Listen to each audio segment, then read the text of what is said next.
Hello, everyone, and welcome to tonight's edition of The Robust Opposition.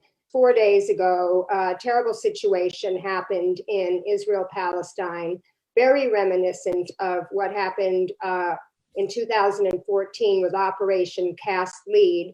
Since this conflict started on Monday, at least 103 people have been killed in Gaza, including 27 children. 580 people have been injured. Today alone, 49 people were killed, the highest number in the 4 days. 7 people have been killed in Israel, including 5 civilians. 150 have been wounded. Just tonight, the Israeli Defense Force has escalated the conflict by sending ground troops into the Gaza Strip. The latest escalation of violence follows weeks of Israeli state forces' repression of Palestinians protesting the forced removal of families in the Sheikh Jarrah neighborhood of illegally occupied East Jerusalem.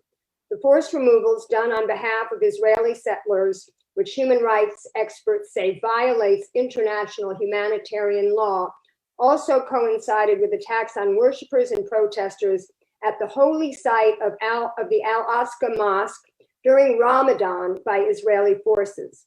On Monday, Hamas began launching rockets from the Gaza Strip. 1,500 were launched and 350 fell on Palestinian territory. Israeli airstrikes have hit over 600 targets in Gaza. Yesterday, Joe Biden said Israel had a right to defend itself, while Pentagon Chief Lloyd Austin reiterated, quote unquote, ironclad US support for Israel. The US provides $3.8 billion in annual military funding to Israel. Secretary of State Anthony Blinken said, quote, we strongly condemn the rocket attacks coming out of Gaza that are targeting innocent Israeli civilians, and Israel has a right to defend itself. Palestinians have a right to live in safety and security. While it has categorically condemned Hamas rocket attacks on Israel and backed Israel's absolute right to self-defense, the Biden administration has either been unwilling or unable to say whether the Palestinians meet the criteria to enjoy that same right of self-defense. It has also not modified long-held US policy that the Palestinians are ineligible to take their grievances to the International Criminal Court because they are not a state. Diplomatic sources say Netanyahu rejected a request by Hamas passed on by international mediators to discuss a truce. At the United Nations, the United States blocked the Security Council from issuing a resolution about the crisis.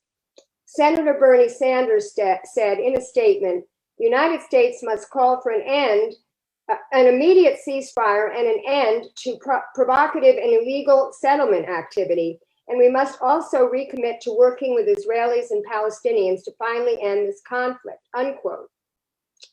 So I'd like to introduce my guests and talk about their reactions to these events. I've got some other more planned questions later on in the show. But first, I'd like to introduce Mark LeVine, who is a professor of history at the University of California in Irvine and a 2021 Guggenheim Fellowship. Among his books on Israel are Overthrowing Geography, Jaffa, Tel Aviv, and the Struggle for Palestine, Struggle and Survival in Palestine, Israel, and One Land, Two States, Israel and Palestine as Parallel States. How are you tonight, Mark? I'm doing great. Well, I'm not going great, obviously, but I'm happy to be here, and thanks for the invitation. Sure. And then we have Hannah Forrester, who is the Bay Area coordinator for the Political Education Committee of If Not Now, a Jewish organization who was founded actually in 2000, or I should say a reaction to the events of 2014, Operation Cast Lead. How are you, Hannah? I'm doing okay. I'm disturbed by what's going on in Israel, Palestine, but I'm really happy to be here. Thanks for having me, Lauren. Sure.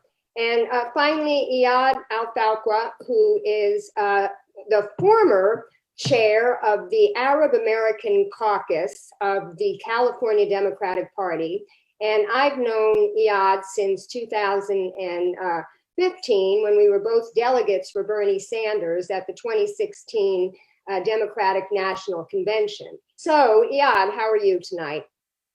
Well, if I am telling you I'm doing well, I'll be lying to you. I'm alive, but very conscious of what is going on and electrified by the energy that coming from human rights fighters across the world who are outraged about what Israel is doing to the Palestinian, including its own citizens. So this is unprecedented since 1967. Yes, one of my observations is that when I was out in the streets back in 2014 on the side of the Palestinians always, I didn't sense as much of a reaction in support of the Palestinians as I do now. Maybe it's because I wasn't on Twitter back then, but on Twitter right now, I'm really noticing strong support for the Palestinians. And when someone makes a statement, when a politician makes a statement condemning Hamas, I see a lot of pushback. I mean, in particular, there was Andrew Yang's statement in which he said, "I stand with the people of New York City who condemn the terrorism of Hamas and Israel's perseverance." And I think I tweeted back as someone who was born and raised, a Jewish person born and raised in New York, I condemn the terrorism of Israel and applaud the Palestinians' perseverance. And there were very similar responses. I mean, there were so many responses. This was retweeted and responded to so many times that he actually had to walk the statement back. Palestinian people, they learned during the time of the killing of our brother George Floyd, how the Black Lives Matter movement coordinated the effort in being consistent, stay on message, make sure there is no room for the other side to criticize us of being violent or being reactive. So everything is coordinated organically. So it's not like there's an entity is telling people what to do. It's just people get fed up. One thing, as a grandson of Palestinian refugees and a survivor of the Israeli military occupation, I can tell you, I lived these circumstances. And during that time, Israel killed the fear in my heart and my soul, in every ounce of my being. And I'm sure this is the case for a lot of my generation who were denied their childhood. At this time, Israel succeeded in killing fear out of the mind, the heart, and removed from the dictionary of Palestinian people there is such thing as fear. We have nothing to lose. We have been reduced to desperation as people. We deserve to be recognized as a human. Enough is enough. And if the world is not standing with us, we are not afraid to stand alone. There is no child deserves to be born under occupation, generation after generation. And there is no child need to grow up and be in my age, still living with the trauma. I don't want my nieces and nephews. I don't want these children to grow up as broken children living with the trauma. Trauma doesn't heal with time. And also the way the message was sent to the world, yes, you have a Trump of America, but we have the Trump on steroid in Israel called Netanyahu. And please don't call him Bibi. He's not that cute. He created all this mess. Some people might say, yes, this has been consistent with every administration or every government in Israel, but this one is very unique because he is trying to please the right wing settlers. He is feeding on the fire. This is the most dangerous moment for Israel since 1967. And if you notice, I did not say 1973, because in 1973, it was a war. The armies fighting with each other, Egypt versus Israel. This time, you don't know where is it coming from. There is riots on the streets in Lod, in Tel Aviv, in Haifa, in Wad Ara, everywhere. There are some uprisings within the West Bank where the Palestinian government is missing in action. So you can't say, for example, Abbas and his crew, they are doing anything about like, telling people what to do. It is the time where everybody is just not even listening to their parents, because kids, they don't need to be taught hate. They live the hate, and they are not doing it out of hate. They are doing it out of a way to say, I do matter, I do exist, Palestinian lives matter. I know that the world is watching, and they want to get that message of a bravery. And I am not fearful of what is going on. Am I gonna die with corona? Be it. Am I gonna die with bullet? Be it. So this is what we see, is just you guys out there stop supporting and enabling apartheid, that putting their foot on our neck. They are suffocating us alive. They don't feel they need to wait for Anthony Blinken or Biden or Vice President Harris or any member of the Congress to tell them what to do. If there is such thing called energy in the world to take it from the living to the dead, Golda Meir is twisting and turning in her grave tonight, because the old died, but the young never forgot. I'm speaking from my pain. I have been channeling my pain into passion. I want to make this world a better place for everyone, and I happen to be Palestinian, but still, the Democratic Party cowardly being silent about what is going on. And as an executive member of California Democratic Party, I could see the silence of our friends. Not that many people are talking about this, and this is the disheartening part. So they just speak when it's convenient. Hannah, so if not now, describe to the viewers what the title of your organization, where that came from, before we talk about the change in it. Sure. So there's also just thank you to everyone else who's here. I'm learning so much, and I hope to continue this conversation with y'all even after the duration of this little show.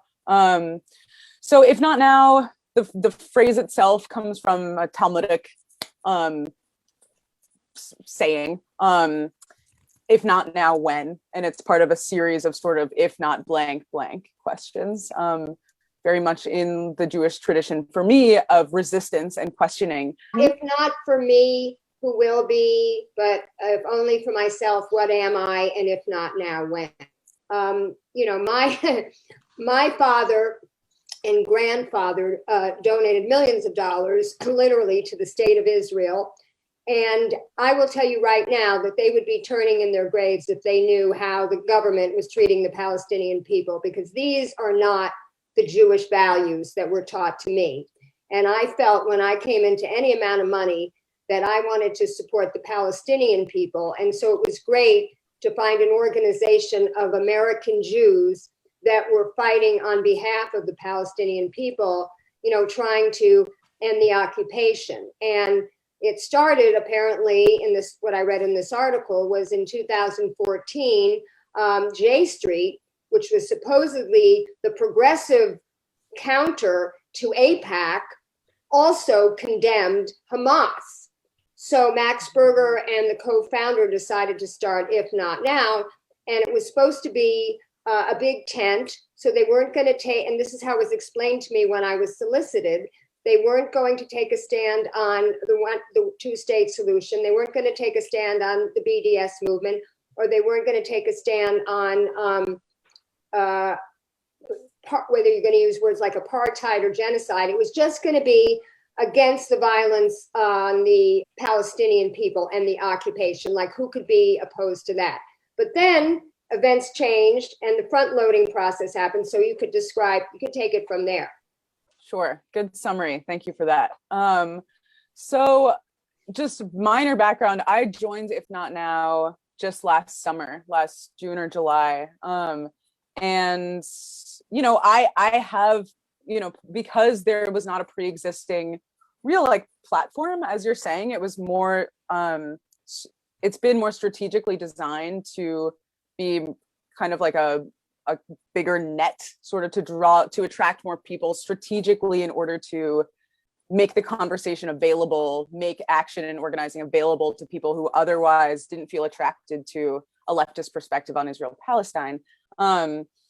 You know, I'm one of the people who was like further to the left than what I perceived, if not now, to be, but I was drawn in because of this kind of expansive non-definition. And lo and behold, a few months into my involvement, I'm coordinating the political ed team in the Bay Area. And nationally, if not now, is involved in, as you're saying, what's called the front loading process. So we're looking critically nationally at whether or not we want to take a position officially around Zionism. You know, I'll just represent my own ideas here quickly. I am an anti-Zionist. I am pro-BDS. I am pro one-state Palestine, actually. And that those ideas are not at all representative across the board of If Not Now's approach. I just want to represent my ideas.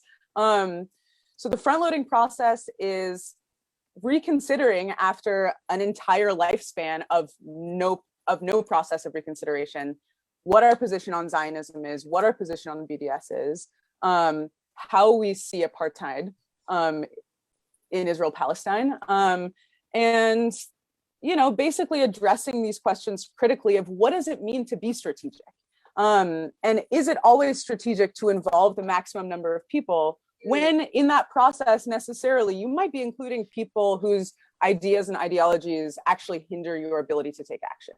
Mark, do you want to add? Sure. First of all, thank you for having me. And I want to say to Iyad, you know, tadamun, solidarity to you and everyone. It's, I've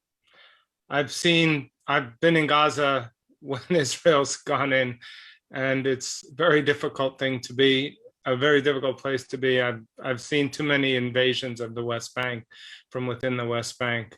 And of course, I've seen it in Jaffa and in Lydda and in Ramla. So I've pretty much seen the full force of Israel as a colonial state for 30 years. So this is not new. It's the intensity of it all happening at once, but it's not at all surprising.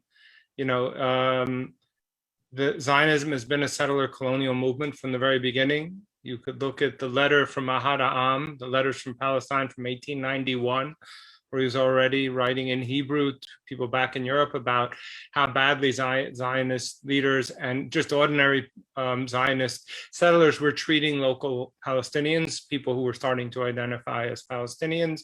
Already then, you can see it from anyone who's a historian and has been in the Zionist archives can see it throughout for 100 years. So this is Zionism.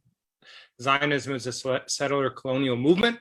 It can only succeed, like every settler colonial movement, by dispossessing and replacing the indigenous population. The reason the US has so much trouble, and Australia and Canada, right, has so much trouble to actually support or even recognize the rights of Palestinians is because we are built on top of even worse genocides.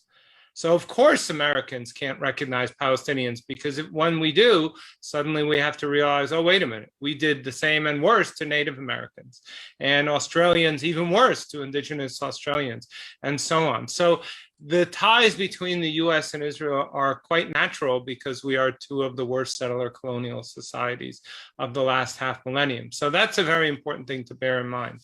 And that is why, ironically enough, you see more and more Jews turning against Zionism, but you see far fewer conservative Christians, because the whole redemption myth of this continent is so tied into their eschatology and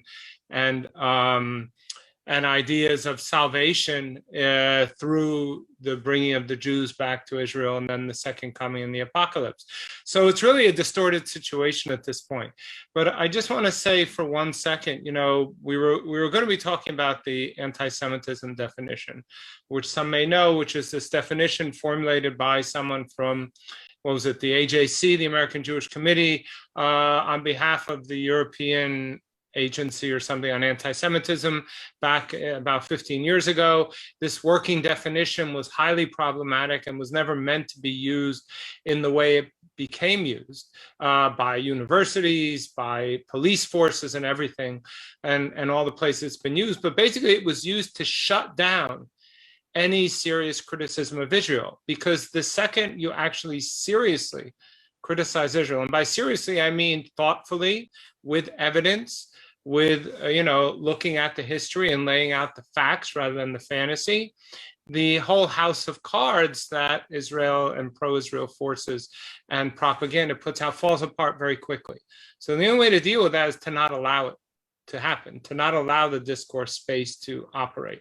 And that's why to be anti-Zionist is to be anti-Semite, even though there are so many Jews like Hannah, like me and others, who are anti-Zionist because we're Jewish. And because, like you said, it is such a violation of Jewish values that we all grew up on. So these are the dynamics. And I think right now what you're seeing is scrambling by the Netanyahu government, who realizes that Biden is both a friend to Israel, quote unquote. He's not a friend, if you ask me. It's like giving a drunk a car keys or an abuser a bat and saying, oh, please, just don't hit him too hard. It's actually quite unfriendly to the Israeli people, what US policy has been. But to continue, Netanyahu, I think, realized he has a moment to achieve as much as he possibly can right now, while Biden is focused on a domestic agenda, which is very important and certainly laudable, I think we'd all say. And now's his chance to get whatever he can, while also keeping himself out of jail and all the other things. But this is an inflection point. I agree with Iyad. We're seeing this all over the country, and I'm fearful because, for sure, most Zionists and most Israeli Jews would be quite happy to see every single Palestinian in the land of Palestine, Israel, on both sides of the Green Line gone.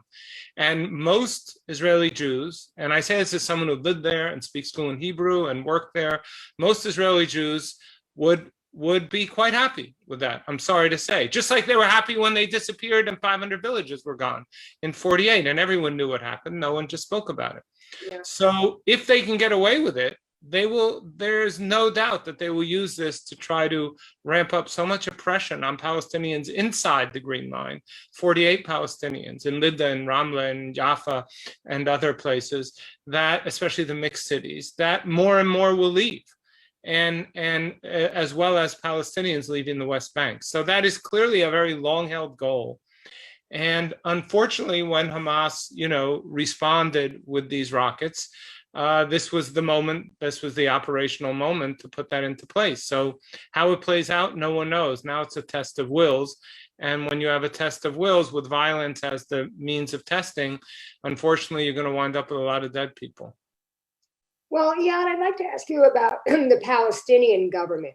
Abbas canceled the elections, presumably because he doesn't think he could win. So can you talk a little bit about the internal politics of the Palestinians, knowing that, of course, they have no power, but I'm just a little bit curious as to your take about that. Are the Palestinian people being well represented by their leadership? That's a very good question. I will start it with saying, what is Palestinian government? There is no such thing. You will have a Palestinian government when you have a state. We don't have a state. We do have a nation. So are you talking about the Palestinian National Authority, PNA, or you are talking about the government of Hamas? You are talking about a nation with no clear leadership. The last time the Palestinian they had election was in 2006. So if you want to get to the analysis and the facts,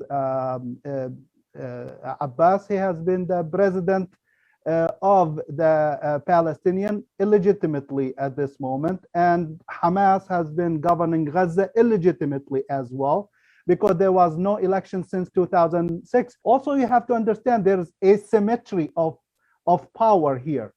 We are talking about a state sponsored terrorism, and you are talking about a nation and people who don't have leaderships that they are committing the act they are committing right now.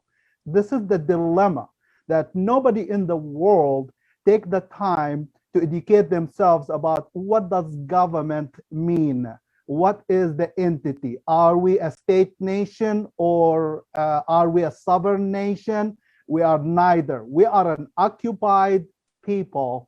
When the IDF, the Israeli occupation forces, when they could roll in any town in the West Bank anytime and invade houses, while these houses and these towns, they are under the jurisdiction of the PNA, the Palestinian National Authority.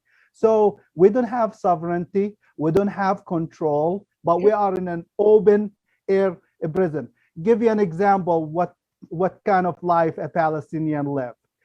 My sister lives in Ramallah, and it breaks my heart when she told me the story when she wanted to go and visit my parents in Northwest Jerusalem, who lived in that part of the world. She had to sit with the 5 and 6 and 7 years old daughters and give them a lecture. Hey, we are going to your grandparents' house. It's not Ramallah. You take shower in the evening. You take shower in the morning. Why? Because they don't have that much water. Grandma doesn't have that much water there. They get there. It's a beautiful summer day. Of course, you're gonna play with dirt. You're gonna get dirty. You want to take a shower, while you are hearing the kids in the settlements surrounding my town playing with joy in the swimming pools. So my beautiful nieces, the 5, 6, 7 years old, they will turn to their mom and say, "You told us there is no water. How come these kids are enjoying the water and here we can have a shower?" We have been denied as Palestinians our basic human rights. It's controlled movement, is controlled resources. It is no freedom of speech. We don't even have control over who can enter and who can exit from our towns, from our even houses. So to say there is such thing as a Palestinian government, that's an understatement. It is a Palestinian Authority, which is in the West Bank, represented with Abbas and his cabinet, and there is the Hamas Authority, which is in Gaza. On the other hand, we have the Palestinian Israelis, or the Israeli Palestinians who are in Palestine 1948, who happen to be Israeli citizens. They have been experiencing voter suppression. During the last election and the election before, the Likud party, represented by Netanyahu, they had some cameras in the voter booth. It was a form of intimidation for the Arab voters who felt that they can voice their concern and their votes. During the last election, despite the fact is he was indicted with corruption and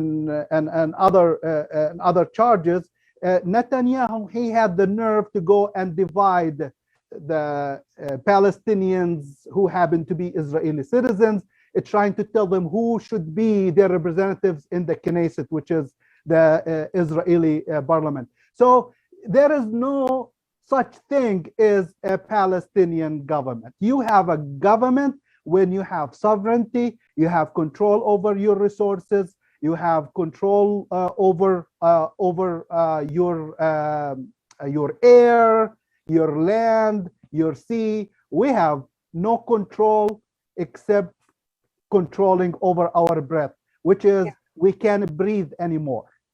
All right. Well, so what you're describing in the West Bank certainly sounds like South African Bantustans to me.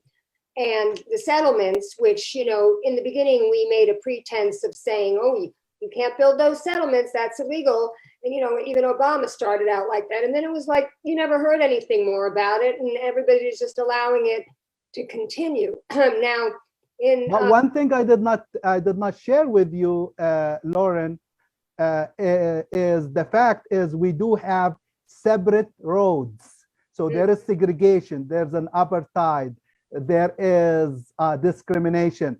For my parents, in order to go to travel to Ramallah, used to take us 15 minutes in the taxi. Now it takes at least hour and 15 minutes or 2 hours if they are lucky, because we have to go around the settlements and in separate roads, while the settlers who are on stolen land, according to the international law, they have the freedom to go in nice roads. They have the freedom on even going on a fast rail train now going through my family's land. It was built by a German company, going through the mountain. While they were building it, that was having some environmental injustice, because all these big rocks that were falling in my family, 1,000-year-old olive groves, they were destroying the environment. And the environmental agencies in the United States and the activists, they were fine with that, because, you know, we are civilized. We don't get to intervene with government that we are supporting their oppression of other people. So we have separate roads, we have separate schools, like there is no integration. So when someone tell you there is a barrel, there is no barrel. There's asymmetry of power. There's an occupier, an occupied, while the occupier is telling the occupied how to tell their story. There's an African proverb, sir. Proverb says, until the lion learn how to talk, the hunter will be always glorified. And now, as Palestinians, we learned how to talk. We learned how to write about our story. And we don't need anybody to tell us how we can express our pain. What you're saying is describing not only apartheid in South Africa, but segregation in the American South. And Absolutely. That's over there in the West Bank. Now in Gaza, you have this open air prison where you can't leave at all. And they only have electricity 4 hours a day.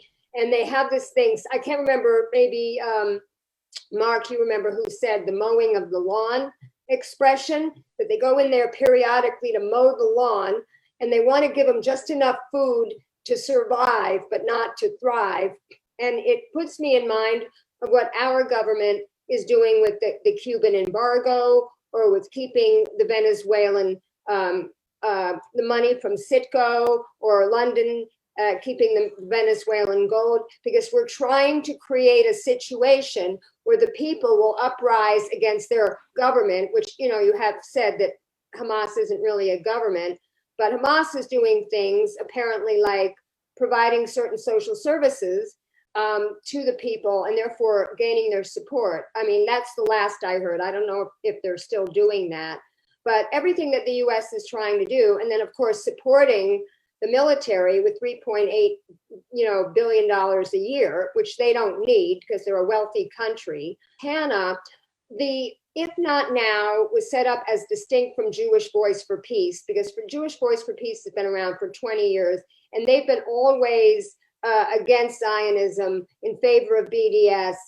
for the one-state solution. But If Not Now felt, according to this article I read today, they were appealing to aging American Jews. And what If Not Now is trying to do is get the Jews who were brought up in the Jewish tradition, who went to synagogue, who went to Jewish day school, who were involved with Hillel, who were involved with Birthright. And it was sort of their strategy to take what they called the next generation of Jewish leaders. Because as Max Blumenthal said, Israel has been getting more and more conservative. If we're going to have any change in that situation, it's going to come from America. And we need to change the outlook in America. And what better way than to start with the young people?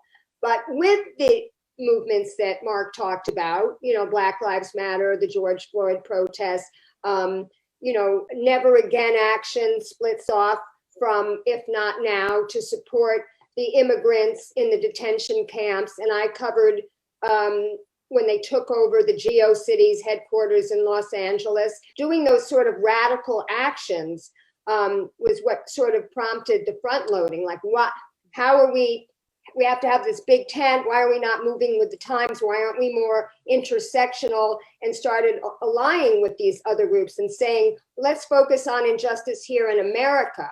Can you talk about that a little bit? The potential change in the mission. You know, I don't think any rich left that poses a real challenge to hegemony or the status quo or whatever you want to call it, capitalism. There's no rich left that's just one perfect organization, right? People need to be organized, and they need to be organized in a whole multiplicity of tactics of organizations. You know, for me and for many young organizers, you know, the civil rights movement is the last sort of like big burst of coordinated organizing that we saw on the left in the US. And what we see there is not just like, oh, the Black Panther Party posed the challenge to like the American government or racism or capitalism or whatever. You actually see this like incredibly colorful and textured and dynamic challenge from multiple angles. So you need people confronting the cops, as well as you need people providing food, as well as you need people marching on Washington. And I think that if not now in the front loading process, is not trying to figure out how to be more like Jewish Voice for Peace or how to be less like J Street or anything like that in contradistinction to anyone, but rather how to actually contribute meaningfully and strategically to a rich ecosystem of the left. And I will say from my participation in those meetings, what it's looking like right now is less of shifting away from a focus on Israel-Palestine, and it's rather a shifting away from a focus on sort of a fixation on anti-Semitism, away from that and actually toward a conversation and like a movement orientation around ending the blank check to Israel. So actually politicizing around criticism of Israel rather than politicizing around the experience of anti-Semitism and systemic oppression against Jews in America. So what was this New Era campaign that I thought you were going to talk about? It was, let's focus on what real anti-Semitism is, which is Charlottesville, and Jews will not replace us, and all this stuff that's going on in this country, as opposed to this fake anti-Semitism, which is criticism of Israel. So earlier, Mark spoke about like this definition, what's now known as the IHRA definition of anti-Semitism, the Israeli Holocaust Remembrance Association. Alliance, I'm sorry, not association, alliance, basically have adopted and are pushing this definition of anti-Semitism that not in the wording itself, but in the examples that it uses, that equates criticism of Israel with anti-Semitism. Very dangerous for anyone who is seeking justice in that region, especially for organizers of color who are targeted anyway for this kind of work. So the New Era campaign in If Not Now has been this campaign we've been working on nationally for the last couple of months to organize against the IHRA definition and actually in favor of something that came out relatively recently, which is called the Jerusalem Declaration. And the Jerusalem Declaration was released as an oppositional definition to the IHRA definition of anti-Semitism. And it uses very clear language to separate criticism of Israel from anti-Semitism. So the New Era campaign within If Not Now is doing things nationally, like putting on events with Diala Shamas and Peter Beinart. We are, holding workshops about just educational workshops about what this work is, similar to what we're talking about right now.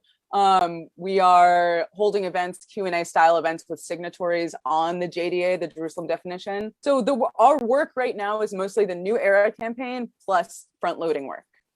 We all keep mentioning the $3.8 billion in aid, military aid to Israel.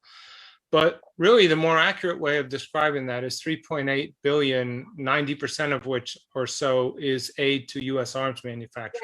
Right, to buy our weapons. Right, because the money never leaves the U.S. It goes right into the bank accounts of the major arms manufacturers. It has a huge impact, and it's also a linchpin of then tens of billions of arms sales to Egypt or aid to Egypt, sales to Saudi Arabia. It's an equation. So that little $3.8 billion becomes the kernel of tens of billions of dollars in aid and sales, all of which wind up being profits to the US arms manufacturers, which of course are spread all over America, their factories and such. So one of the reasons why you will get no one opposing this other than Bernie or AOC and, and the Squad and such, and even so-called progressives like Ro Khanna and others won't touch it, is because ultimately this is a jobs plan. And it represents hundreds of billions of dollars ultimately in revenue and profits to the most important, strategically and politically most powerful companies in the United States, which is the arms sector, which is very much tied to the petroleum sector, the heavy industry sector, and all these groups which together have controlled the political establishment for 75 years in this country. So it's really crucial to understand that Israel is not, the tail is not wagging the dog. The dog is always wagging the tail. And Israel is allowed to do what Israel does, because doing what it does makes a lot of people here a lot of money and keeps the strategic situation globally in place that is very favorable to certain people and certain groups within this country and the larger West. So it's very important to understand that. Now, in that regard, anyone who criticizes it and who criticizes Israel, if you're going to start criticizing Israel, you're going to have to make these criticisms. And these are the really dangerous criticisms, because of course most of these people couldn't care less whether anyone hates Jews, because most of the people who run these companies don't like Jews themselves, even if because they're millenarial Christians who want to see the apocalypse come anyway. So but the problem with that is that while someone like me who has tenure at the University of California can say whatever I want, more or less, if you are an untenured person of color, as Hannah said, if you're an adjunct professor or a graduate student teacher who is African American or Arab or even Jewish, by the way. There are plenty of progressive Jews like Norman Finkelstein who were denied tenure because of their criticism of Israel. So it is a way of disciplining people and making the cost of criticizing Israel, because of the prestige that professors have in society as supposedly representing accurate scholarship and reporting and such. If we start saying, no, Israel's a settler colonial state, Zionism is racist, the criticisms of Israel by Palestinians are largely true. If we say this, then people have to take this seriously, unless we can be delegitimized as somehow anti-Semites. And the fact that, at least half the people saying it are Jewish makes the whole thing both absurd, but also has the effect of, within the Jewish community, silencing progressive voices, even though we are in the majority. So it serves a double purpose, and it serves a lot of people's interests. And that's why it's so dangerous. And that's why so many Israeli Jewish professors and American Jewish and others are saying, this can't go on. And we as Jews and professors need to say, this definition is nonsense. It is harmful. It is a propaganda ploy, and it's part of the larger war on the truth and war on social science and science in general by those who would rather, have a society and economy dominated by violence and oppression and extreme inequality and exploitation. It's all tied together. Yeah, and it's tied together with some of these state laws against the BDS movement. Like if you participate in the BDS and ethnic studies. You right? can't get a contract with the state of California. And our friend, Marcy Winograd, was fighting that one in California. Yeah. And the problem with that is that BDS is the first thing that's really threatened them, because as was said earlier in the show, it's an age-old tactic, boycott, divestment, and sanctions, that have been used by Mahatma Gandhi, Cesar Chavez, Martin Luther King, to end oppression. And it's perfectly legitimate. It's a free speech tactic, which they're trying to, criminalize and penalize. And I happen to have attended a Frank Luntz seminar. Now, I know that Israel, the state of Israel, is Frank Luntz's client. He's the right-wing Republican pollster. He was doing a focus group on BDS. And it was really interesting. He said the most interesting finding, he was trying to do pro-BDS language, testing it, and anti-BDS language. And he saw with the whites, with the blacks, with the Latinos, with the women, with the men in the group, that none of those demographics bought into this criticism of Israel is anti-Semitic. And they also didn't like, this was conversely for the pro-BDS side, African Americans didn't like when the word apartheid was used, because they thought that was appropriating a word that belonged to their oppression, meaning South Africa. So I thought this was very interesting because it was handwriting on the wall that these tactics and this definition is just not cutting it with people anymore. But this has changed now, because now we see B'Tselem, Human Rights Watch, and others saying, no, Israel is an apartheid state. Of course, we've known that for 50 years.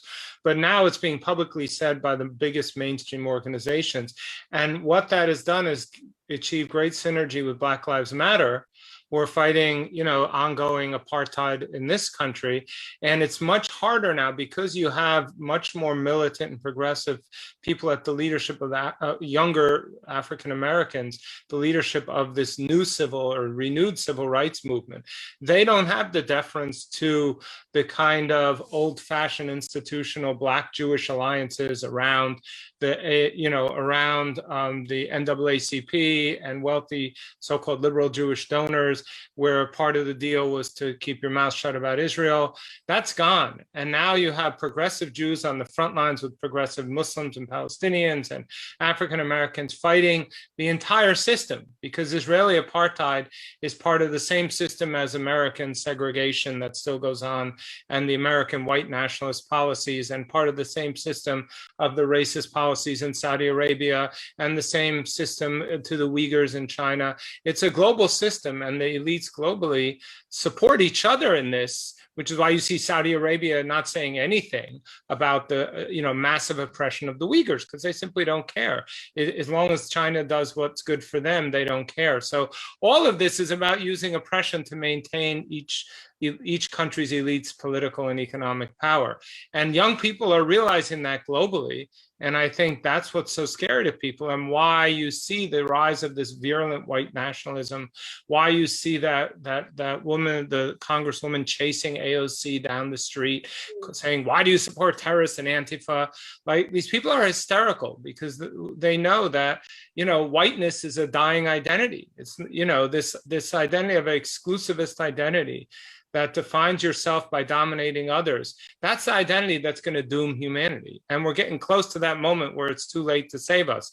So you're going to have the people who are so psychotically tied to that identity, who are going to lash out as virulent with all their might, because they have nothing else to stand on, whether it's Modi and Hindutva in India, whether it's the racist Muslims or Jews or fundamentalist Christians.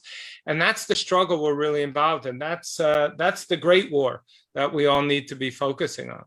Do you think this particular incursion that Israel just started tonight, do you think that this is going to get shut down sooner than it was last time? Do you think more governments are going to speak out against it? I mean, I know you can't predict the future, especially something that just happened tonight, but what is your prediction about how this particular moment in time is going to turn out? What is going on right now is not the typical uprising that I lived it through when I was a teenager. It's not the typical second uprising that I went through and my family went through when Sharon, he led the settlers to the Temple Mount, which is a Masjid al-Aqsa.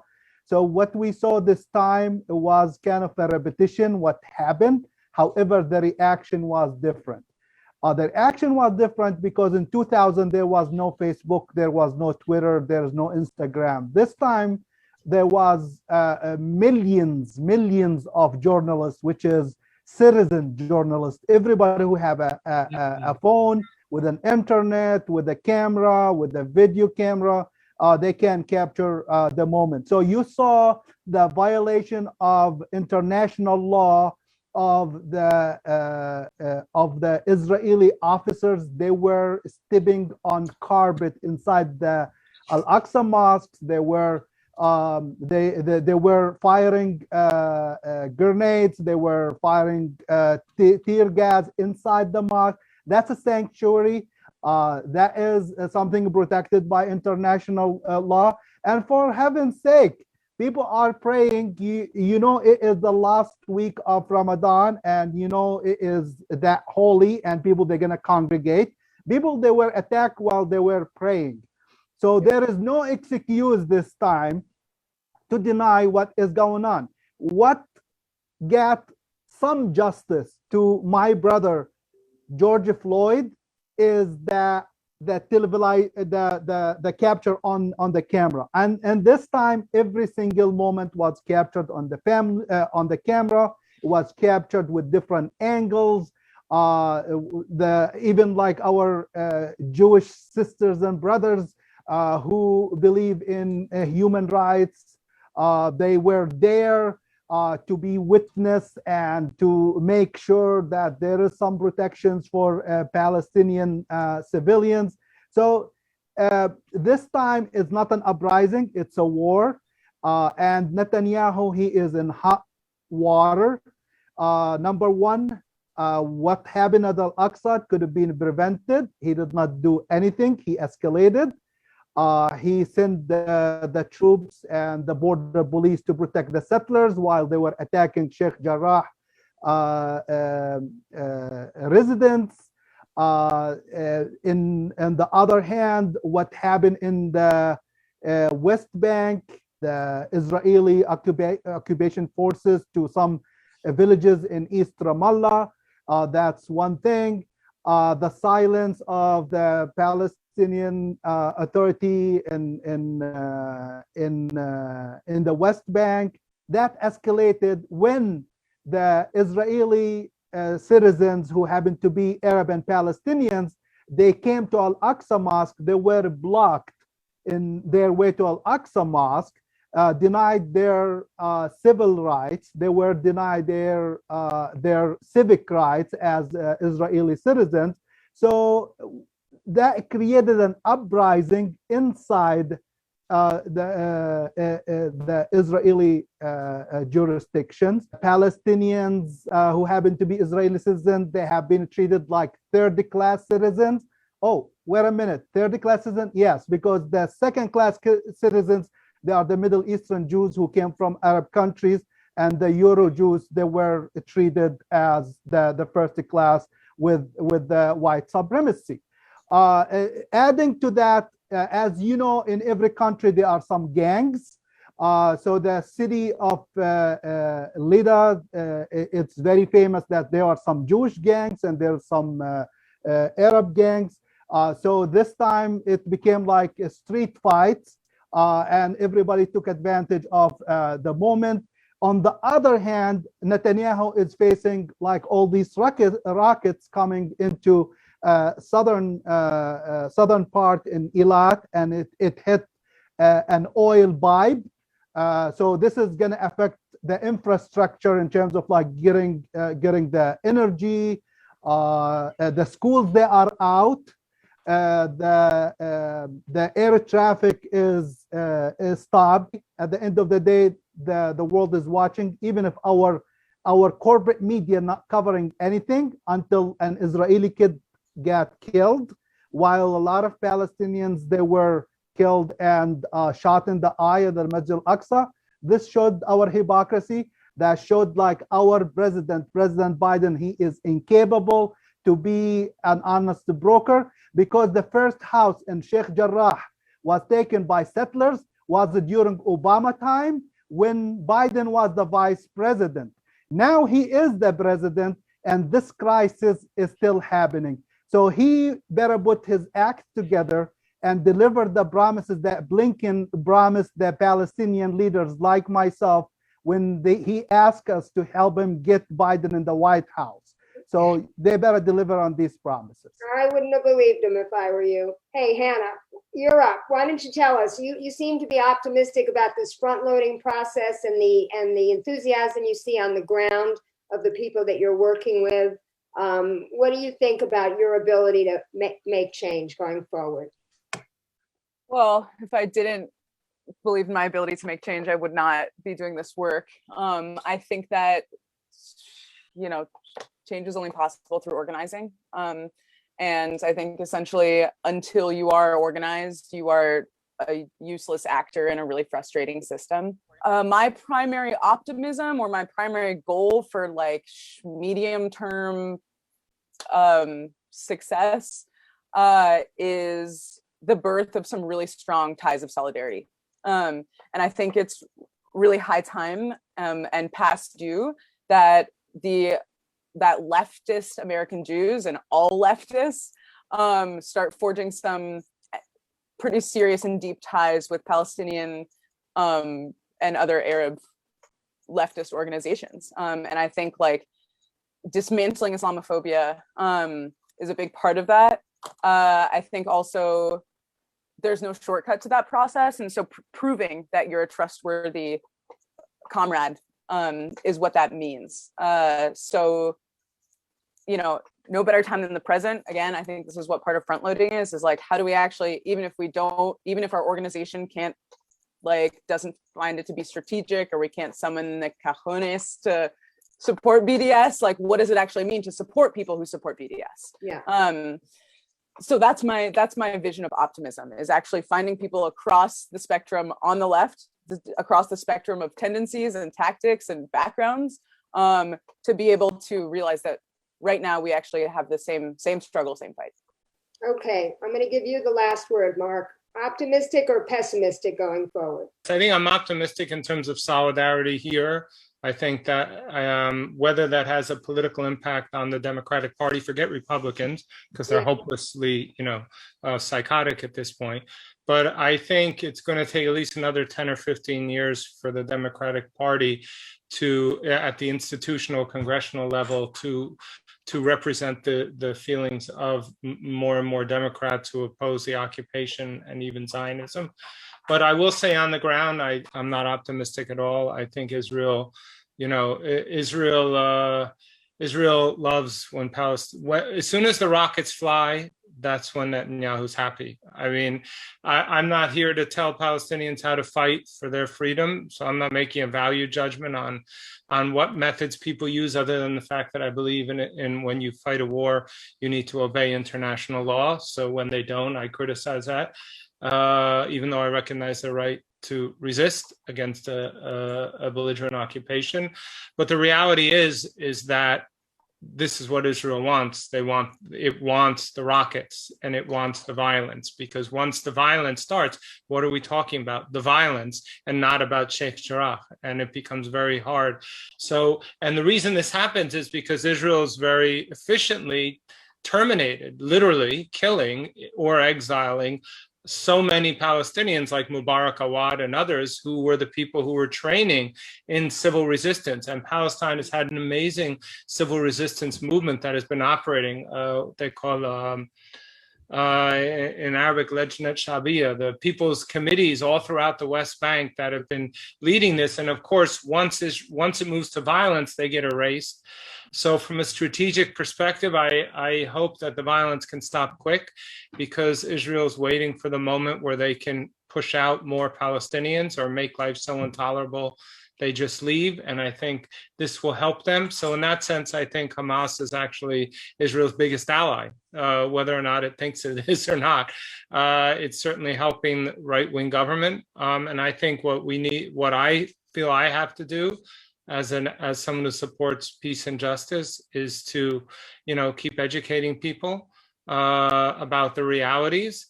And whenever any of us can make an intervention about how the struggle can be more effective, to, when asked, try to offer our experience and expertise. Well, you know what? That's really very thoughtful. I hadn't thought of that before, about Hamas kind of being their own worst enemy here, because the civil resistance is the peaceful stuff that Gandhi and Martin Luther King advocated for. And Erica Chenoweth in her book showed that the nonviolent civil resistance is always what succeeds. And so I can understand the frustration of Hamas. It's kind of like the people in the Warsaw Ghetto, the Jews in the Warsaw Ghetto that used violence to fight back. I probably would have been one of those people. But you make a very good point that I hadn't considered. Yeah, but we need to, we need to be very careful, because Hamas is not the Warsaw Ghetto, right? The Warsaw Ghetto was a war of extermination, where 95% of the 100,000+ people there were murdered. So if this was Warsaw, there'd be, 1.2 million dead Palestinians right now. So we need to be very careful. This isn't Warsaw. So to say our only option is a certain kind of response because we're this, when in fact it's not that, that's when I think you get into trouble from a strategic, never mind moral perspective. So I think it's very important to understand what Israel is involved in is politicide. It is clearly politicide. That is a war crime. It's a crime against humanity. It should have been part of the genocide definition, but it was removed by the Soviet Union, in fact, because it was scared of its Muslim republics trying to pull away and the repression it had to do. Just like the US removed cultural genocide from the definition in the Covenant Against Genocide because Black Americans had already brought charges to the UN against the US government for cultural genocide. So, but be that as it may, it is politicide, but it's not, thankfully, at this point, extermination. And so the tactics have to match that dynamic, right? And that's why I think we all, we need to, but if there's nothing to do, if no one is supporting Palestinians, if Israel can keep crushing civil resistance, if it can keep killing people with impunity, if it can keep exiling and pushing out and jailing and torturing and maiming and everything else it does to any Palestinian who tries to creatively resist and resist without violence, then of course the only thing that's going to be left is violence. And then they can say, oh, look at these Palestinians, they're just violent. Right. They all want to kill us. And that's on us. That's on us for not every day saying, you can't do this. You can't jail everyone who's doing civil resistance. Israel's doing what Israel's doing as a colonial settler occupier. It's doing exactly what every colonial settler occupier has ever done. So we know the playbook. And the US, as the greatest settler colonial occupier in history, is of course going to support that. What we all better learn quick is that if we think we're going to save this planet and we're going to save humanity from extinction while still supporting settler colonialism, it ain't going to work. If we want to save climate change, if we want to save the earth, if we want to save humanity, we have to stop if we want to stop climate change, we have to stop settler colonialism. We can't have one without the other, and that's where we can't let Biden get away with thinking he can be progressive domestically while being imperialist in foreign policy. It's never worked, and it never will work. Let's be honest, there's a trend here. Whether they were rockets or not, Netanyahu was itching for bombing Gaza. And the reason why, because that was one of his campaign promise to the right-wing settlers. So he just was going to do it. This worked in his playbook. However, that was his plan during his campaign. The settlers, they were marching to Jerusalem on the Jerusalem Day, and that escalated thing. For God's sake, I'm supposed to be celebrating a holiday with my parents today, not watching the violence that taking place and worrying what's going to happen. One of the rockets that fell on Jerusalem was 1 kilometer away from my parents' house. It is very disheartening to see that we are not looking for the root of the problem. But one thing we learned from history is we don't learn from history. Yeah. So there's a trend to predict what is going on, and Netanyahu will be always Netanyahu, just like a Trump was always a Trump. All right. Well, we got rid of Trump, so maybe we'll get rid of Netanyahu. I want to thank you all for being on the show. This was a really valuable topic, and appreciate your pinch hitting, coming in with 1 hour's notice, Iyad. No problem. And you guys changing the topic a little bit to address what's currently happening. I just want to quickly let viewers know that on Sunday, I'm doing a joint show. It's going to be a 2-hour telethon for Shama Sawant, the Socialist City Councilwoman in Seattle, who was responsible for the nation's first $15 minimum wage, the Amazon tax, and all sorts of other progressive reforms that she was able to get through getting movements behind her. And she's going to be talking about that. And we're going to be having a lot of guests who worked on those successes talking about that, because the 3 richest billionaire dynasty families in Seattle have banded together to fund a recall effort of her. And they're trying to recall her. And she's been one of the most successful local politicians that we've had in this country.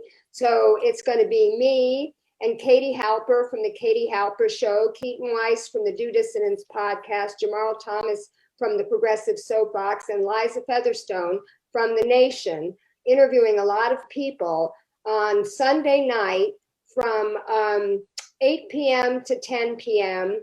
Eastern time. That's 5 p.m. to 7 p.m. Pacific time. And it's going to be on all of our channels. So whoever it is that you watch, please tune in and support Shama. And again, thank you all very much. And may we get peace sometime in our lifetimes.